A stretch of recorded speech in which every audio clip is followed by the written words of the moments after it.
اب ربیع الاول میں جو یہ جو جلسے جلوس اور اس طرح کی چیزوں کے جو دلائل پیش کیے جاتے ہیں وہ کس قسم کے دلائل ہیں؟ کوئی ایک صحابہ کا کوئی عمل، کوئی تابعین کا عمل، کوئی اسلاف کا عمل، کوئی ایک روایت بھی ہمیں ملتی ہے؟ کہیں کچھ بھی نہیں ملتا. فلانا مناتا تھا، فلاں نے لکھا ہے تو فلاں نے لکھا ہے. بھائی دین سب سے پہلے کہاں سے چلا ہے؟ قرآن، سنت، صحابہ، یہ ہے نا دین. تو اور ایک بات خوب اچھی طرح سمجھ لیں، میری حضرت مفتی تقی عثمانی صاحب سے ملاقات ہوئی، ان کی زیارت کے لیے گیا. انہوں نے بڑی زبردست نصیحت کی، وہی بات کی جو ہم کہتے رہتے ہیں. اس سے بڑی تائید ہوئی کہ آپ ان فرقوں کو ختم نہیں کر سکتے. آپ کا کام ہے پازیٹیو وے میں، مثبت انداز میں اپنے دلائل لوگوں کے سامنے رکھ دینا. جس کی قسمت میں ہدایت ہوگی آ جائے گا، جس کی قسمت میں ہدایت نہیں ہوگی، جو سیدھا راستہ نہیں چاہے گا، اس کو آپ زبردستی ہدایت نہیں دے سکتے. یہ چلتے رہیں گے اسی طریقے سے. اس جملے سے بڑی تسلی ہوئی. اسلام سے زیادہ حقانیت کس کی ہو سکتی؟ دنیا میں لوگ بتوں کی عبادت کر رہے ہیں کہ نہیں کر رہے؟ کیا دلائل کی دنیا میں ان کا پلڑا بھاری ہے؟ کون دنیا میں ایسا شخص ہوگا جس میں اتنی سینس بھی نہیں ہوگی کہ جس پتھر کو میں اپنے ہاتھ سے تراشتا ہوں، میں نے خود بنایا، میں نے مارکیٹ سے خریدا، 2 خریدنے پر تیسرا فری ملا مجھے، ہول سیل کے ریٹ الگ ہوتے ہیں، وہ میری بگڑی بنائے گا. اس کے لیے کسی دلیل کی ضرورت ہے اس پر رد کرنے کے لیے؟ لیکن کیا بڑے بڑے ڈاکٹر، بڑے بڑے سائنٹسٹ، انجینئرز کیا بتوں کی عبادت نہیں کر رہے؟ بولو نا کیا ہو گیا میرے بھائی؟ تو اگر آپ ان کی ٹینشن لیتے رہو گے ساری زندگی، یہ کیا ہو رہا ہے، یہ کیا ہو رہا ہے، تو اس سے بت پرستی ختم نہیں ہوگی. آپ ڈپریشن اور ٹینشن سے مر جاؤ گے. تو اس کا حل کیا ہے؟ وہی حل ہے جو قرآن نے بیان کیا کہ آپ اپنی بات لوگوں تک پہنچا دیں. جو بھی بتوں کی عبادت کرتا ہے اس کو کہہ دیں، جیسے قرآن نے کہا الہم ارجل یمشون بہا، بتاؤ کیا ان کے پاؤں ہیں جس سے یہ چلتے ہیں؟ ام لہم اعین یبصرون بہا، بتاؤ کیا ان کی آنکھیں ہیں جس سے یہ دیکھتے ہیں؟ ام لہم ایدی یبطشون بہا، بتاؤ کیا ان بتوں کے یہ ہاتھ ہیں جس سے یہ پکڑتے ہیں؟ ام لہم آذان یسمعون بہا، بتاؤ کیا ان کے کان ہیں جس سے یہ سنتے ہیں؟ اس سے اچھے تو تمہارے کان ہیں، تم سنتے ہو. اس سے اچھی تو تمہاری آنکھیں ہیں، تم دیکھتے ہو. یہ تو نہ سن سکتے ہیں نہ دیکھ سکتے ہیں، تو کیوں ان کی عبادت کرتے ہو؟ 2 اور 2 4 کی طرح قرآن بات کر رہے کہ نہیں کر رہا؟ کیا ہندو یہ آیتیں نہیں پڑھتے ہوں گے؟ کیا ان کو یہ معلوم نہیں ہے؟ بول لو بھائی. اس کے بعد بھی آپ دیکھ لو یوٹیوب پہ ویڈیو بھری ہوئی ہیں، ڈاکٹر بھی جاتے ہیں مندروں میں، بتوں کے سامنے جھکتے ہیں. اس سے صاف پتہ چلتا ہے بھائی ہمارا کام اللہ کا پیغام پہنچا دینا ہے، منوانا ہمارے ذمے نہیں ہے. تو غیر مسلموں کی گمراہی میں بھی ہمارا کام پیغام پہنچانا ہے. مسلمانوں میں جہاں گمراہی پھیلے گی تو ہمارا کام پیغام پہنچانا ہے، منوانا ہمارا کام نہیں ہے. ہم پیغام پہنچا دیتے ہیں کہ ربیع الاول میں جو کچھ آج کل ہو رہا ہے یہ پیغمبر کا طریقہ نہیں ہے، یہ آپ کی اپنی خواہشات ہیں جن کو آپ مذہب کا لیبل لگا کے پورا کر رہے ہو. دین اپنی خواہشات کا نام نہیں ہے. پورا صحیح کوئی نہیں ہوتا. جب ہم بتاتے ہیں نا کہ محرم میں ایسے گزارو جیسے پیغمبر نے گزارا، ایسے گزارو جیسے صحابہ نے گزارا، تو کیسے گزارا بھائی؟ صرف 10 محرم کا روزہ، 9 10 یا 10 11 بس. اور روزوں کی کثرت محرم میں کریں، آپ جتنے زیادہ روزے رکھ سکتے ہیں. اس کے علاوہ محرم میں کوئی اضافی عمل اسلام میں ثابت نہیں ہے. ربیع الاول میں تو یہ بھی نہیں ہے. کہ کوئی اضافی روزوں کی فضیلت ہو یا عمرے کی فضیلت ہو. آج کل ربیع الاول میں عمرے بہت ہو رہے ہیں. لوگ کہتے ہیں بھائی اس مہینے میں عمرہ کیونکہ نبی پیدا ہوئے تھے. تو آپ پیغمبر سے آگے نکل رہے ہو بھائی. ہمارے نبی کو نہیں معلوم تھا کہ میں اس مہینے میں پیدا ہوا ہوں تو میں اس مہینے کی فضیلت بیان کر کے چلا جاؤں. صحابہ کو معلوم نہیں تھا کہ ہمارے پیغمبر اس مہینے میں پیدا ہوئے ہیں تو ہم اس مہینے میں عمرہ کر کے اس کی فضیلت کو بڑھا دیں. کہیں کوئی ایک حدیث دکھاؤ جس میں کسی صحابی نے ربیع الاول میں عمرے کی الگ سے فضیلت بیان کی ہو. میں سمجھا پا رہا ہوں بات؟ کوئی ایک روایت دکھا دو بھائی. رمضان میں عمرے کی فضیلت ہے. نبی صلی اللہ علیہ وسلم نے فرمایا رمضان میں عمرہ ایسے ہے جیسے حج. اس کا یہ مطلب نہیں کہ مکمل حج جیسا. حج تو حج ہی ہے, یہ تو تشبیہات ہوتی ہیں اس کی ویلیو کو بڑھانے کے لیے. تو رمضان میں آپ عمرہ کرتے ہیں کیونکہ رمضان میں ویسے بھی ہر عبادت کا ثواب بڑھ جاتا ہے. یہ فضیلت ہمیں ربیع الاول کے بارے میں نہیں ملتی. تو کیوں اللہ اس کے رسول کی طرف نہیں آ جاتے؟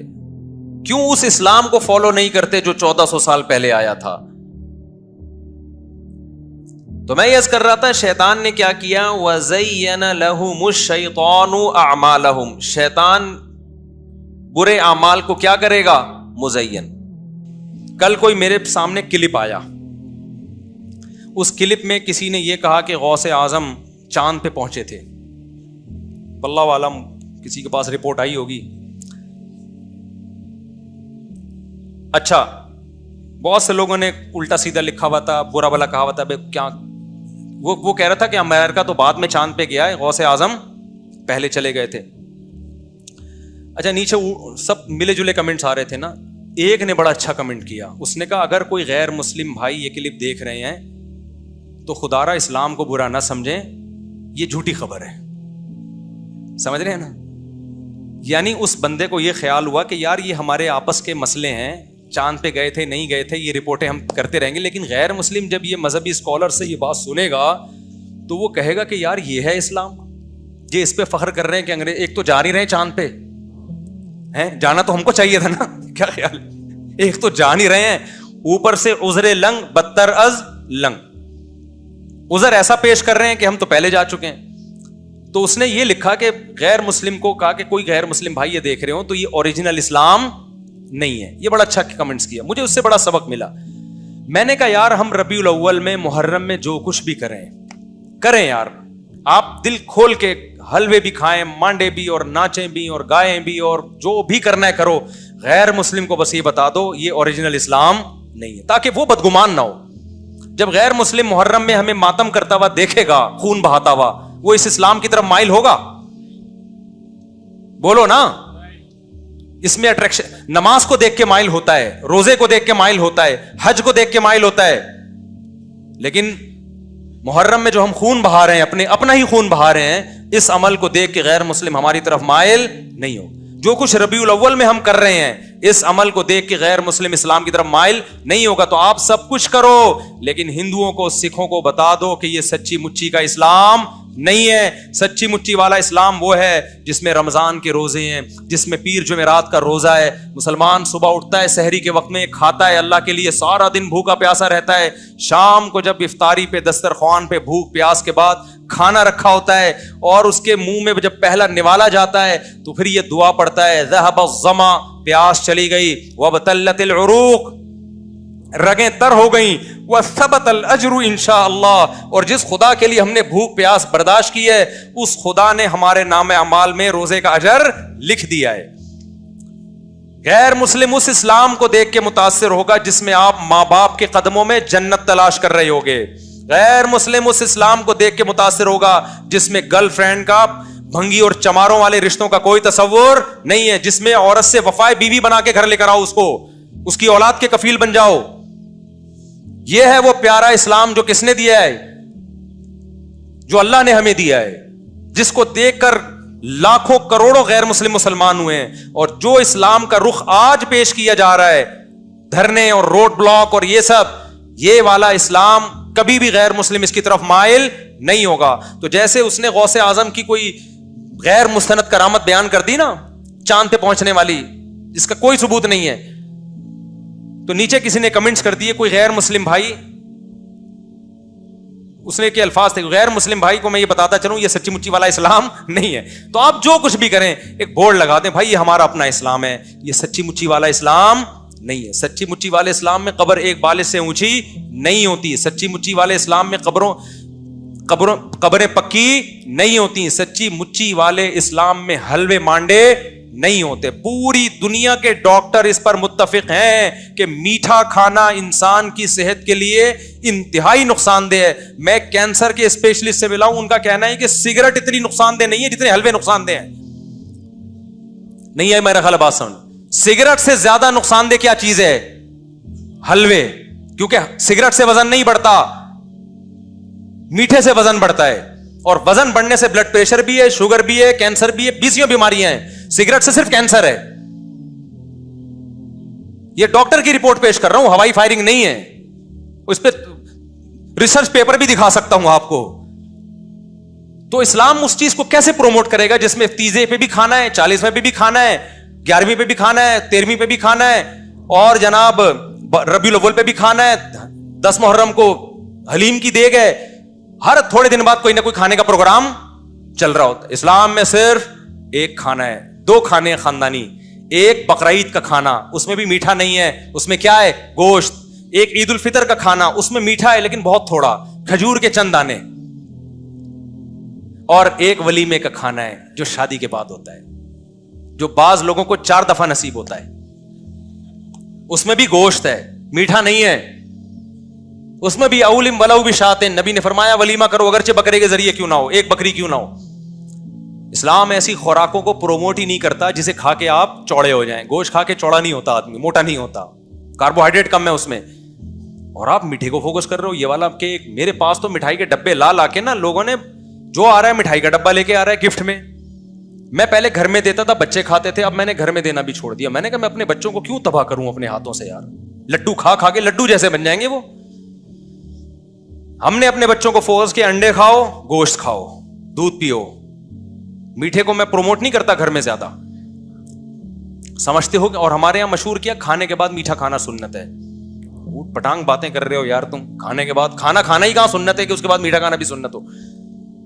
تو جو قدرتی طور پر موٹے ہوتے ہیں وہ تو بڑے بڑے بزرگان دین ہیں، وہ تو قدرت کی طرف سے. بعض صحابہ کا جسم بھی بھاری تھا، لیکن خوب سمجھ لو کھا کے جو موٹا ہو رہا ہے اللہ اس کے رسول صلی اللہ علیہ وسلم کو وہ پسند نہیں ہے. صحیح حدیث، آپ نے ایک شخص کو دیکھا جن کا پیٹ نکلا ہوا تھا، بھاری جسم تھا. آپ نے فرمایا لو کان ھذا فی غیر ھذا لکان خیرا، او کما قال صلی اللہ علیہ وسلم. فرمایا جو خوراک تم نے کھائی ہے نا، جو پیسہ خرچ کیا ہے، کسی اور جگہ پہ خرچ کرتے تو اچھا تھا. تو اس لیے میرے بھائی خدا کے لیے اسلام کو بدنام بولو مت کرو. روزے رکھو، تہجد پڑھو، کم کھاؤ، بھاگو دوڑو. صحابہ کرام کی جو ایکٹیویٹیز تھیں وہ یہی تھی. صدقہ خیرات کرو چھپ چھپ کے. دیگوں کو فوکس مت کرو، دیگ سے غریب کو فائدہ نہیں ہوتا. دیگ جیسا ہو جائے گا وہ غریب بھی، اس کے پاس تو علاج کے پیسے بھی نہیں ہیں. چپکے سے لے جا کے غریب کو صدقہ کر دیا کرو. ایسے دائیں ہاتھ سے دو، بائیں کو بھی پتہ نہ چلے. اس کو بولو بھائی یہ پیسے ہیں، اب تیری جو ضرورت ہے اس سے پوری کر لے. اور اگر وہ کہے مجھے کھانا ہی چاہیے تو دیگ کے بجائے گھر میں راشن ڈلوا دو. کیا کر لو؟ چپکے سے لے جا کے راشن ڈلوا دو اس کے گھر میں. دکھا کے بھی ڈلوا سکتے ہو تاکہ لوگوں کو ترغیب ہو، لیکن راشن ڈلواؤ، پیسے دو. بکروں کو فوکس مت کرو، دیگوں کو فوکس مت کرو. اللہ دیگ بننے سے پہلے ہمیں ان باتوں کو سمجھنے کی یعنی اس سے پہلے کہ ہم خود دیگ جیسے بن جائیں، اللہ ہمیں ان باتوں کو سمجھنے کی توفیق عطا فرمائے.